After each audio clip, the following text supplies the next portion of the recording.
The grand hall of the celestial spire gleamed with bioluminescent crystals that cast dancing shadows across walls carved from living star marble. Ambassador Marcus Webb stood near a towering column, trying to make himself as inconspicuous as possible while alien nobility from across the Andromeda coalition swirled around him in a kaleidoscope of colors, textures, and impossible biology. He'd been warned that attending Princess Shalora's bonding ceremony would be overwhelming. What he hadn't been prepared for was feeling like a museum exhibit that had accidentally wandered into its own gala. "Is that the human?" A voice like wind chimes whispered somewhere to his left. "Remarkable. I thought they'd be taller." Another replied, this one sounding like stones grinding together. "Apparently they're classified as a Death World species, but look at it. So fragile, so pink." Marcus adjusted his formal diplomatic sash and pretended he couldn't hear them.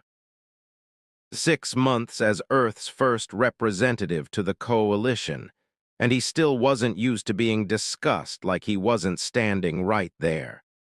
At 6 feet tall, he was considered average by human standards, but among the assembled dignitaries, some of whom scraped the 30-foot ceilings, he felt like a child at an adult's table. The Jaathani delegation glided past, their crystalline bodies refracting light into rainbow patterns. The Kelmorians, massive and furred, gave him a wide berth, their sensitive noses wrinkling at his mammalian scent. And everywhere were the Voltorians. The Voltorians ruled the coalition with elegant authority, their empire spanning 24 systems. They were humanoid in the loosest sense, 2 arms, 2 legs, 1 head, but there the similarities ended. Their skin came in shades that humans had never evolved to produce. Deep navy blues, rich purples, occasionally a striking orange gold. Their eyes were large and luminous, adapted for the dim light of their home world Voltoria Prime, and their hair ranged from silver white to the deepest black, often in colors that seemed to shift with their moods. Princess Shalora herself was considered one of the most beautiful of her kind, with skin the color of twilight and hair that cascaded like spun moonlight down her back. Tonight was her bonding ceremony with Prince Kael'thas of the Orion territories, a political alliance that would unite 2 of the coalition's most powerful houses. Marcus had been invited as a courtesy, a symbol of Earth's newly granted membership. He was supposed to observe, smile politely, and under no circumstances cause an interstellar incident. Ambassador Webb. The voice was smooth, cultured, and dripping with disdain. Marcus turned to find himself face to chest with Lord Velmoth, a high-ranking Voltorian noble whose orange skin seemed to glow with barely contained superiority. The Lord's expression, or what Marcus had learned to read as expression, suggested he'd just discovered something unpleasant on his shoe. "Lord Velmoth," Marcus replied with a diplomatic nod. "Thank you for the invitation. The ceremony is beautiful." "Yes, well, beauty is somewhat lost on species who see in such limited spectrums." Velmoth's companion, a willowy female with purple skin and silver hair, tittered behind her hand. "Tell me, Ambassador, is it true that humans still consume the flesh of other creatures? How primitive." Marcus felt his jaw tighten but maintained his smile. "Many species in the coalition maintain carnivorous or omnivorous diets, Lord Velmoth, the Kelmorians, for instance. The Kelmorians are apex predators from a frozen hellscape. They have an excuse." Velmoth leaned down, his breath smelling of something like cinnamon and copper. But humans, you barely qualify as a Class 3 civilization. If not for the Voltorian Council's misguided charity, you'd still be confined to your little blue marble, playing with chemical rockets. The purple-skinned noble laughed again. I heard they still use physical currency in some regions. Can you imagine passing dirty metal between hands instead of quantum credits? How delightfully backwards, Velmoth agreed. Rather like keeping a pet that hasn't been fully domesticated. Interesting to observe, but you wouldn't want it at a formal gathering. He paused, his luminous eyes glinting. Oh, wait! More laughter from the growing crowd around them. Marcus noticed other nobles drifting closer, drawn by the scent of humiliation like sharks to blood. He'd dealt with condescension before. It came with the territory of representing a species that had only achieved faster than light travel 3 years ago. But something about tonight felt different, crueler. I wonder, Velmoth continued, warming to his audience, if the ambassador requires a cushion to reach the refreshment table, perhaps a small stepladder. I understand humans are quite short-lived as well. What are you, ambassador, 30 of your years? Practically ancient by your species' standards. 32, Marcus corrected quietly. And the average human lifespan is 80 years, barring medical intervention. 80? The purple noble gasped in mock horror. Why, you're nearly half dead already. How tragic to burn so briefly, like a candle in the wind. The crowd had grown to nearly 20 now, a circle of elegant alien faces watching his humiliation with varying degrees of amusement. Marcus felt heat creeping up his neck. He'd been trained for diplomatic challenges, for navigating complex political situations, but no amount of training prepared you for being mocked like a child in front of the galaxy's elite. If you'll excuse me, Marcus said, his voice tight, I should pay my respects to the princess before the ceremony begins. Oh, I doubt she'll notice you, Velmoth said airily. You're what, barely taller than her waist? She might mistake you for a serving attendant, or perhaps one of the decorative plants. The laughter that followed was like glass breaking. Marcus felt something inside him crack, not his composure, but his willingness to maintain it. 6 months of this. 6 months of condescending smiles, of being patted on the head like an amusing pet, of having his species' achievements dismissed as the fumbling of children playing dress-up in adult clothes. He opened his mouth to say what he wasn't sure, probably something that would end his career, when a voice cut through the crowd like a blade made of ice and starlight. That's my human. The grand hall fell silent so abruptly that Marcus could hear the crystalline chandeliers humming overhead. Every head turned toward the source of the voice. Princess Shalora stood at the top of the grand staircase, resplendent in a gown that seemed woven from captured starlight.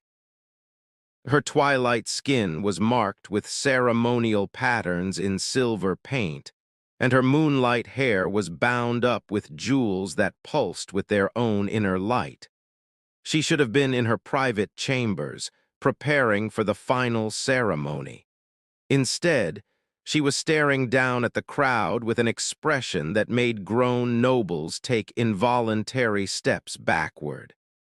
Your Highness, Velmoth stammered, executing an awkward bow. We were making conversation with the Earth Ambassador. You were humiliating him. Shalora descended the stairs with deliberate grace, each step echoing in the vast silence. You were mocking his height, his species' lifespan, his civilization's development level. You were treating him as entertainment. The princess reached the bottom of the stairs and moved through the crowd, which parted before her like water before a ship's bow.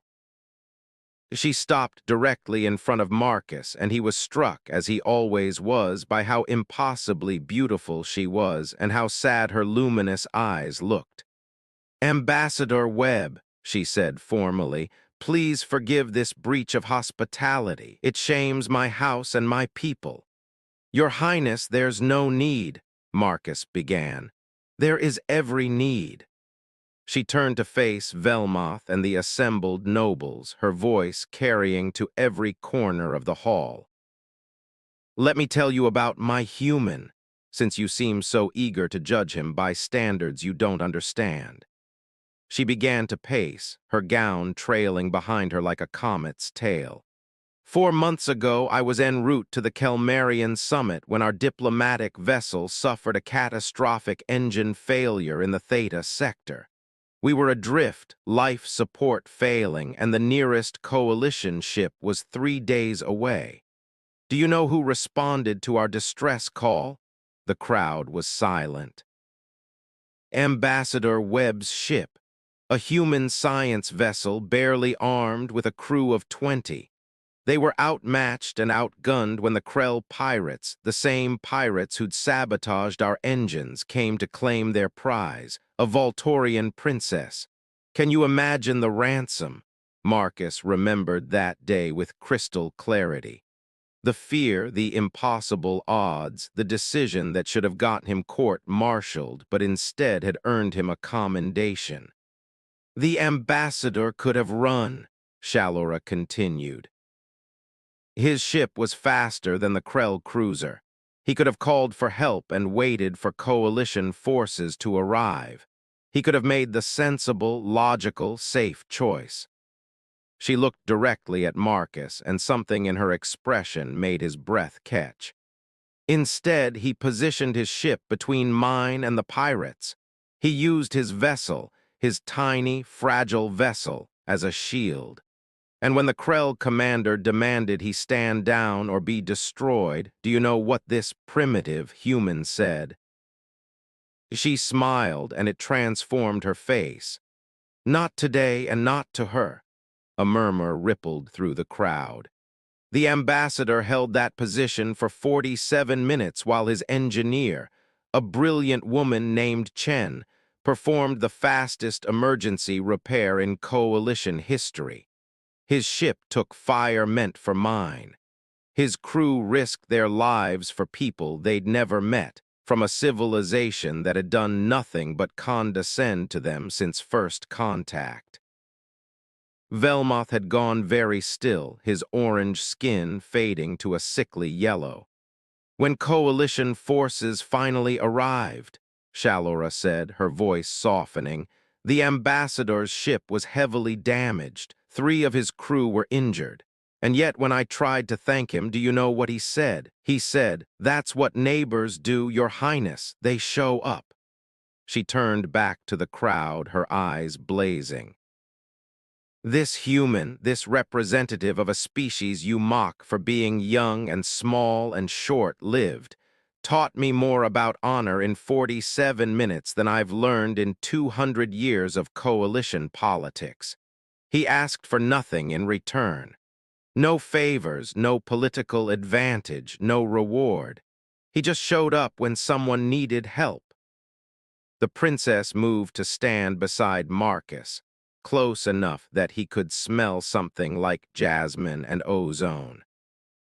"So when I hear him being mocked for his height, for his species' brief candle flame of a lifespan, for his civilization's youth, I wonder, what have any of you done with your centuries of life and your advanced technology?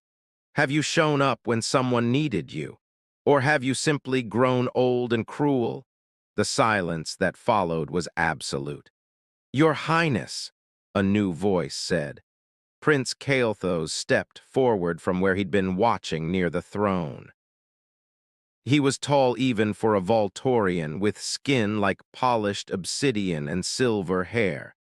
"Perhaps we should retire to—" "No," Shallora's voice was gentle but unyielding. "I won't retire, I won't smooth this over, I won't pretend this didn't happen. She looked up at her betrothed, and Marcus saw something break in her expression. "I can't marry you, Caelthos," the crowd gasped. Somewhere, someone dropped a glass. "Shalora," Caelthos began, shock evident even on his alien features. "You're a good man," she said, and she sounded genuinely regretful. "You've been kind to me, respectful, everything a prince should be, but I don't love you. I've been trying to convince myself I could learn to love you, that political alliance and mutual respect would be enough.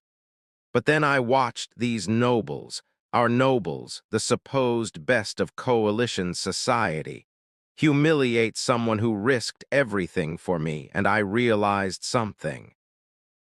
She turned back to Marcus, and the look in her luminous eyes made his heart stop. "I realized that I've been lying to myself for 4 months, ever since a human ambassador put his ship between mine and certain death, ever since he smiled at me through a cracked view screen and said, 'Not today and not to her.' Ever since I visited him in the medical bay after, and we talked for 6 hours about everything and nothing. About Earth's oceans and Voltoria's crystal forests, about jazz music and quantum poetry, about what it means to live a short, bright life versus a long, fading one. 'Your Highness,' Marcus whispered, acutely aware that 500 beings were watching this moment unfold. 'You can't, we can't, this is impossible,' she laughed, and it sounded like music and breaking glass. A human and a Voltorian, a princess and an ambassador from a Class 3 civilization, a bonding that would cause political chaos across half the coalition. She reached out and took his hand, her skin cool and smooth against his. Yes, impossible, just like a tiny science vessel holding off a Krell cruiser. Just like a human making me feel more alive in 4 months than I've felt in 2 centuries. Marcus stared at their joined hands. Her fingers were longer than his, her skin that impossible twilight blue against his pale tan. They shouldn't fit together. By every measure, biological, political, social, this was impossible. "I'm offering you a choice, Marcus Webb," Shalora said quietly, using his name for the first time in public. "Walk away right now. I'll understand. This is insane, and I'm probably destroying both our careers. Or," she squeezed his hand, "or stay, show up.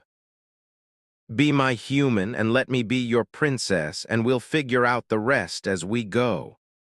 Marcus looked around the hall.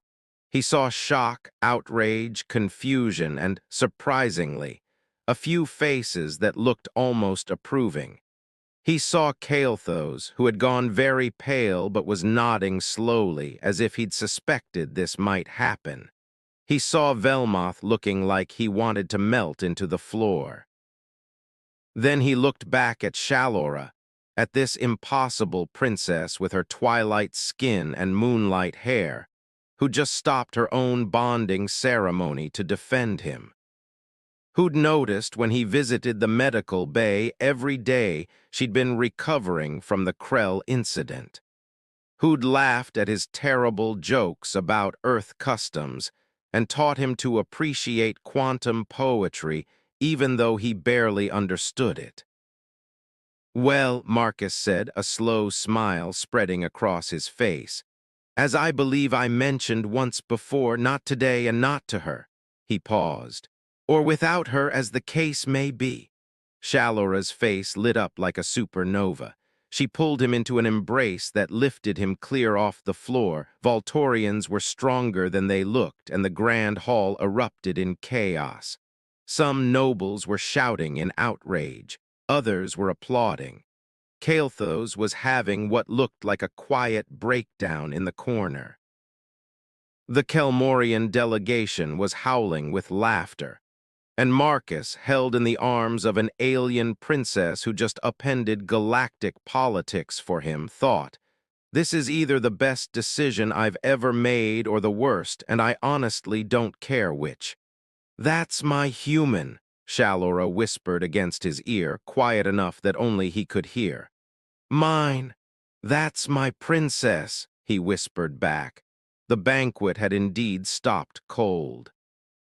But as Marcus looked into Shallora's luminous eyes, he thought maybe some things were worth bringing the universe to a screeching halt. Even if he was only going to burn for 80 years, he was going to burn bright. And judging by the way Shallora was smiling at him, she intended to burn right alongside him. To hell with impossible. Sometimes showing up was enough.